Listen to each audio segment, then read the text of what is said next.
دنیا کی تاریخ میں ایک بدقسمت شہر ایسا بھی گزرا ہے جو 2000 سال قبل مسیح 79 میں ایسے تباہ ہوا جیسے کبھی دنیا میں موجود ہی نہ تھا۔ یہ شہر کون سا تھا؟ ان کے ایسے کیا اعمال تھے کہ آج تک یہ عبرت کا نشان بنا ہوا ہے؟ آج سے 2500 سال پہلے ایک شہر ہوا کرتا تھا۔ کہتے ہیں یہ شہر حضرت داؤد نبی کے زمانے میں آباد تھا۔ یہ پانی کی تالاب، کلب، بیکریوں، کشادہ سڑکوں، لائبریری، کمیونٹی سینٹر، اسپتال اور 2 منزلہ مکانات کا ایک خوبصورت شہر تھا۔ مکانوں کے پیچھے چھوٹے لان اور ان میں نصب فواروں نے اس شہر کو جنت بنا دیا تھا۔ اس شہر کو یہ اعزاز بھی حاصل ہے جس میں زیبرا کراسنگ ہوتی تھی۔ یہیں سے کریم کیک ایجاد ہوا تھا اور یہیں سے اجتماعی غسل خانوں یا حمام کے تصور نے جنم لیا تھا۔ شہر جس قدر حیرت انگیز ہے اسی طرح اس کی کہانی بھی نہایت حیرت ناک ہے۔ یہ شہر تھا پومپئی، جسے گناہوں کا شہر بھی کہتے ہیں۔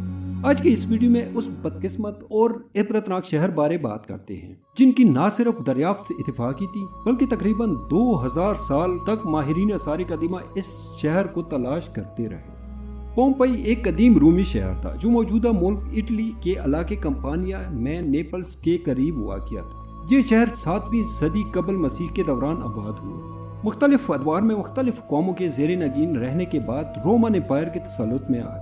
پھر اس شہر نے ترقی کی ایسی منازل طے کی کہ یہ اس وقت کی دنیا کی عظیم ترین شہروں میں شمار ہونے لگا۔ یہ رومن امپائر کے بڑے تجارتی شہروں میں سے ایک تھا، لیکن دولت کی فراوانی کے بعد رفتہ رفتہ اس شہر کی پہچان تبدیل ہونے لگی۔ اجتماعی غسل خانے یا اجتماعی حمام بے حیائی کے مراکز بننے لگے۔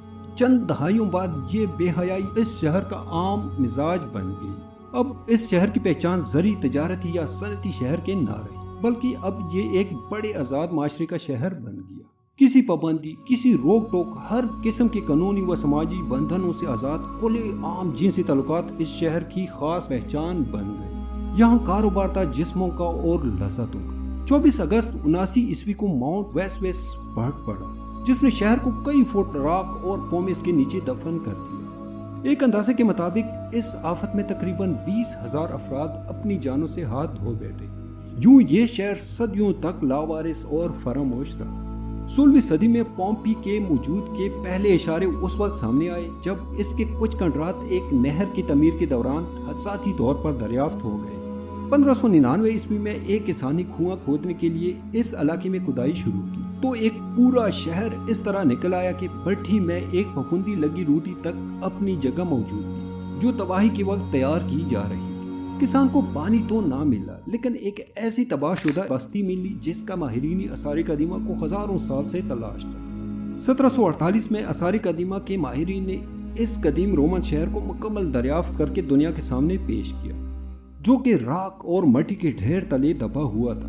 دریافت ہونے والی عمارت بالکل محفوظ حالت میں موجود تھی، یہاں تک کہ بھٹی میں ایک پھپھوندی لگی روٹی تک اپنی جگہ موجود تھی جو تباہی کے وقت تیار کی جا رہی تھی۔ دریافت کرنے والی ٹیم نے عبرت ناک مناظر دیکھے۔ انہیں راک اور مٹی کے ڈھیر کے نیچے انسانوں کی لاشیں پتھر بنی دریافت ہوئی۔ یہ انسان جس حالت میں تھے اسی حالت میں موت کا شکار بن گئے، یہاں تک کہ کئی لاشوں کے پاس ماہرین کو خشک روٹی کے ٹکڑے اور دیگر سامان بھی پڑے ملے جن پر راک کی ایک موٹی تہ چڑھ چکی تھی۔ آج بھی جب پومپئی کی باقیات دریافت ہوتی ہیں تو وہاں کے رہنے والوں کی لاشیں بے گور و کفن اسی حالت میں ملتی ہیں جس میں وہ اپنی آخری وقت میں موجود تھے۔ کئی گھروں میں روزمرہ معاملات زندگی کے آثار بھی ملتے ہیں جو کہ ایسی ہی روکے ہیں جیسے کسی نے جادو کی زور پر انہیں روک دیا ہو۔ اس شہر کی دریافت کے بعد کھدائی کی گئی تو ماہرین آثار قدیمہ یہ دیکھ کر حیران رہ گئے تھے کہ لوگ مردہ حالت میں محفوظ ہیں، اور ایسا لگ رہا تھا کہ جیسے قدرت نے غیر اخلاقی حرکتیں کرنے والی قوم کو آنے والی دنیا کے لیے نشان عبرت بنا دیا ہو۔ دوستو، آپ نے حضرت لوط علیہ السلام اور ان کی قوم کا واقعہ ضرور سنا ہو۔ جب وہ قوم ہم جنس پرستی کی لعنت میں مبتلا ہو گئی تو اس قوم پر پتھروں کی برسات کر کے انہیں نیست و نابود کر دیا۔ ایسا ہی کچھ معاملہ پومپئی کے ساتھ بھی ہوا تھا۔ پومپئی جنسی سرگرمیوں اور غیر اخلاقی حرکتوں میں کہیں آگے نکل چکا تھا۔ یہاں ہم جنس پرستی، یہاں تک کہ جانور کے ساتھ جنسی تعلقات بنانا بھی عام ہو گیا تھا۔ صرف عورتیں ہی نہیں بلکہ کئی تندرست مرد بھی اس کام میں پیش تھے۔ غلاموں کے ساتھ عام شہریوں کی ایک بڑی تعداد اس پیشے سے وابستہ تھی۔ عوام کے ساتھ ساتھ شہر کے عمرا، افسران اور اکثر وزراء یا تو اپنے قہوہ خانے کے مالک تھے یا پھر جسم فروش غلاموں کی تجارت میں ملوث۔ پومپئی میں جو گناہوں کی اس لعنت میں زیادہ مبتلا ہوتا وہ اتنا ہی معزز سمجھا جاتا تھا۔ بڑے بڑے رومن افسروں کی بیگمات آزادانہ تعلقات کی اس لعنت میں پڑی ہوئی تھی۔ اس پر شرم تو درکنار الٹا فخر کیا جاتا۔ اس شہر کے کھنڈرات سے ملنے والی تصاویر اس قدر بیہودہ اور فحش ہیں کہ لوگ انہیں دیکھ کر اپنے کانوں کو ہاتھ لگا لیتے ہیں۔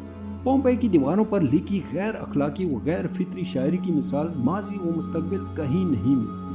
ماہرین کی ترجمہ کی گئی عبارتوں کے مطابق دیواروں پر لکھی تحریریں دراصل اس قوم کی چند شاعروں کی شاعری ہے جو انہوں نے فطرت کے اصولوں کے خلاف عمل کے حق میں کی تھی۔ دیواروں پر تحریر دیگر فقرے بھی انتہائی شرمناک اور انسانیت سوز تھے، جن سے پومپئی کے باسیوں کی اخلاقی گراوٹ اور جنسی رجحان کی منفیت کا اندازہ ہوتا ہے۔ ناظرین، اس امید کے ساتھ اجازت چاہیں گے کہ آپ کو ہماری آج کی ویڈیو پسند آئی ہوگی۔ ملتے ہیں ایک اور نئی تاریخی اور تحقیقی ویڈیو کے ساتھ۔ خدا حافظ۔